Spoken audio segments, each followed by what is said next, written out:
What's your experience with painting? Have you ever painted a room or some furniture or maybe just your nails? There's one thing you can do in painting which will kind of ruin all of your work, but it feels like you're going to get there faster. And that is doing multiple layers in one go. I think more of us are guilty with this with nails, actually, in my experience.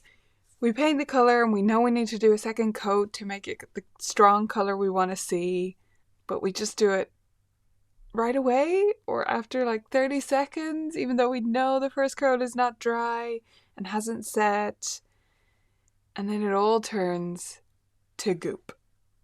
I've been seeing this same effect happening in some teachers' lessons.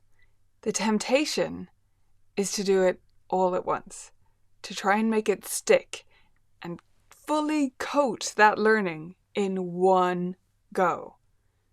I get the temptation. It feels easier, maybe. It feels like we're getting somewhere in the moment. But in the long term, most of the time, it turns to goop and melts off the student's brain. So this crops up in a few different ways. And if you've no idea what I'm talking about yet, hopefully this will make it clear. The first one is where we want to fix every problem right away. So a student plays their piece and our mind goes through this checklist of everything that's wrong with it. I mean, we don't mean to be uncharitable, and we're certainly going to give them praise for the things that they do right and maybe do like 3 stars in a wish, or we plan to do that. But really, we want to fix everything that's wrong with it because it's not fitting in the box of what that piece is supposed to be. So they play it and we're thinking, okay, they're not doing the dynamics in that part. They missed one of their notes over there. They're slowing down in that section. They got that rhythm a little bit wrong. They're playing it as if it's straight instead of a dotted rhythm, or vice versa. Their technique isn't quite right there, etc., etc. We've got a whole checklist, right? And the thing I see mostly earlier, less experienced teachers do sometimes is to spew that list at the student. And sometimes experienced teachers do this too. They don't quite say it like that, but they try to say it in a nice way, but essentially give the student all of that information. That's not our job. Our job is to pick which layer of paint, or maybe 2, we're going to add this week. We can't fix everything, even if there's not going to be another opportunity, even if they have an exam or a performance of that piece and it's imminent. This is our last lesson. And we're thinking, there's still all these things to do. You have to pick the ones that are actually achievable and going to leave the student still feeling confident playing that piece. So you can only make a few little tweaks, and that's all you can do. That's the only layer of paint you can apply. You don't get to just coat it on there and fix every single thing, right? So most of the time, if we're going to be working on a piece for many more weeks, I mean as many as needed to pass it off, then we have to pick. What are we going to do this week? What's number 1 on my mind? And it'll be different for different pieces based on what you want for that student, what's most important in that piece, the logical progression you think makes sense, or maybe just what's annoying you most about it right now. And that might be the technique because it just really bothers you, or it might be that they're not listening to the phrasing. But you have to pick one thing, or maximum 2, because otherwise you're just throwing loads of paint up at that wall and it's just going to drip off it, right? So you pick, you fix the fingering in that one section and you take the time to apply that, and then you fix one other little detail, you take the time to apply that, and then you leave it for a week. And you either keep a written or a mental list of the other things. And sometimes you'll leave things for later because they might work themselves out. So you don't need to keep a list of some things, like I don't know, a rhythm. If they're listening to the piece as well, it might work itself out. Not always. Not saying prioritize rhythm, saying it could be that. And they might come back the following week and you're going to listen to what they're playing now and fix again the things that seem most important, or are most important, hopefully, in that instance. Okay, but that's just one example of where we don't watch the paint dry when we should. Another way people do this is they spend a long amount of time on one activity because they want to finish it. Now, look, if you're doing like a written theory sheet, you can finish it and it will be finished. And that's one thing. Some things really do just get finished if you give them the time. But many things don't, or they don't as efficiently as if you had it broken up that time. This video is brought to you by Vivid Practice. Keeping students accountable doesn't have to be complicated. VividPractice.com helps music teachers manage assignments effortlessly while encouraging smarter practice habits. With an intuitive teacher portal, progress tracking, and built-in messaging, you get all the tools that matter without the extra fuss. Designed by music teachers for music teachers. Sign up for free at vividpractice.com and simplify your studio today. So, we have a student playing a scale and they've been kind of unsure of it for a while, or it's brand new.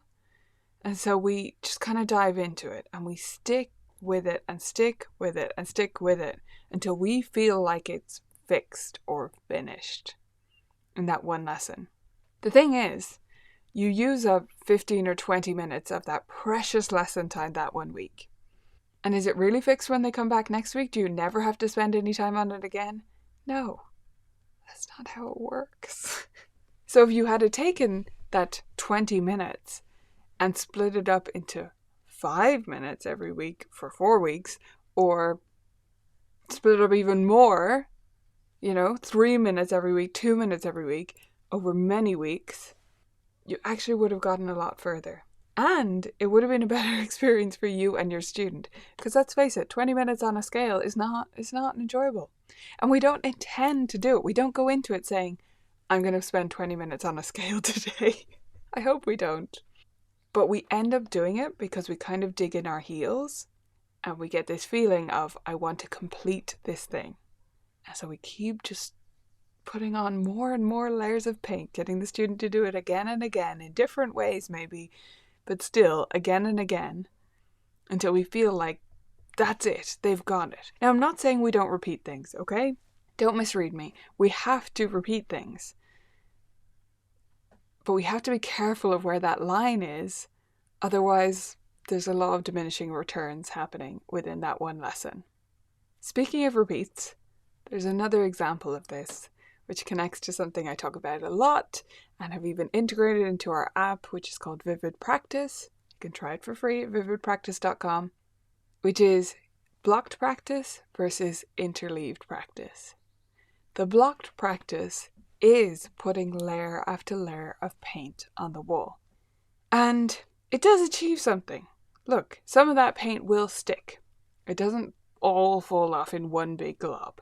But less of it will stick than if you had taken your multiple pieces, or your multiple pieces of furniture for painting, and done a coat of paint on one. So that's, a few minutes on one of them, and a coat of paint on the other, and a coat of paint on the other, and then come back around, because by now it's been some time and your paint has had some time to dry and your piece has had some time to coalesce, to filter through the brain, and crucially to be forgotten a little bit so that we can pull it back to the forefront of the brain and repeat it again and solidify that learning. So this is the core of what interleaved practice is. Now, it's not for everyone and it's not for all the time. I think teachers, I found when I present on this in the past, sometimes teachers misunderstand that part. I'm not saying every practice should be interleaved practice from day dot. That is unrealistic and honestly unproductive. Interleaved practice is generally more efficient. So splitting up your practice and layering through things, going back through the same things a few times within a practice session, rather than doing them all in one go, is generally more efficient. That doesn't mean it's always more efficient, and it doesn't mean we have to do it every time. It especially doesn't mean that we have to do that with beginners. Because we're balancing different things here. We're balancing efficiency with consistency. And for a student to get consistent with practice, they have to feel like it's easy on some level. And if we start off right away by insisting on interleaf practice, or insisting on it all the time, even with more advanced students, it doesn't feel easy on any level because your brain is working so hard the entire time. So while it might be the most efficient to leave 10 minutes between the coats of paint on a piece, it's not always the optimizing strategy because we need to optimize for student satisfaction and happiness and enjoyment of practice too, so that they are consistent with it. So those are just a few examples. I want you to ruminate on this thought this week because I think it's a really good analogy, and I think it applies to a lot of issues that come up in teaching that I see, where we want to accomplish things in one go, and we don't hang on to the extra coat of paint that we could apply next week, whether that's in our brain or by writing it down so that we have a plan to come back to that. And sometimes what we need to do is let go of the top coat, right? Just say, on this one, the top coat is not preferable.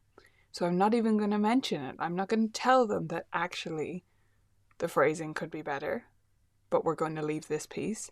No, we're just going to let it go and move on and know that on some pieces we will apply that top coat. We will polish it to as close to perfection as we can, but not every time, not for every piece or piece of furniture. So I want to encourage you to take the better but less convenient option and apply a layer, wait a week or two, and apply another layer, and see whether this changes something about how you think about the teaching process.